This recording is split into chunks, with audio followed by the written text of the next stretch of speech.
So we are about a block away from the Portland Ice building.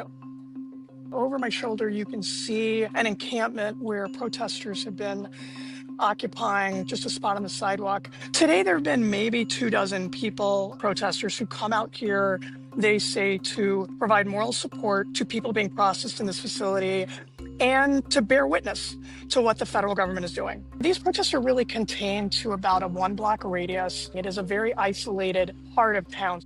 There is a wide gap between the version of events here that you are hearing from President Trump. Portland is burning to the ground.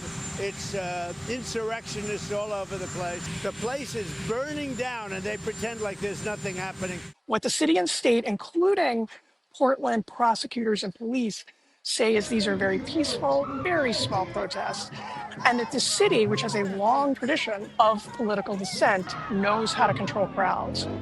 That began a legal battle that continues right now. The state and the city sued the Trump administration. What we know from court records filed is that almost nightly through all of September, federal employees said, things are really quiet.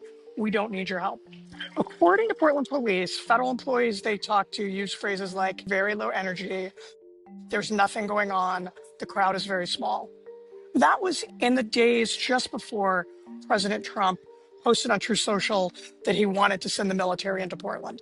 Things are definitely tenser here than they were before the president's social media post. When I talk to law enforcement, prosecutors, and elected officials, they all say they are very worried about seeing a repeat of 2020, when just as racial justice protests here seemed to be ending, or at least becoming much smaller, President Trump issued an executive order allowing the use of pretty intense federal forces to protect federal buildings. That led to a month of very violent, damaging protests in downtown Portland that drew tens of thousands of people and led to a lot of violence. 2020 took a real toll on Portland. Homelessness spiked. There are still buildings downtown that are boarded up, and crime went up, as it did in many U.S. cities.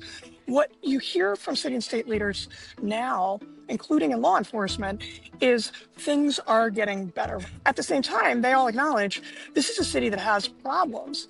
The mayor and the governor have both said if the federal government wanted to provide more help, say, helping them with rampant public homelessness, helping them find solutions to big social problems like fentanyl and drug abuse, they would really happy to have that. But that is not what the feds are offering right now.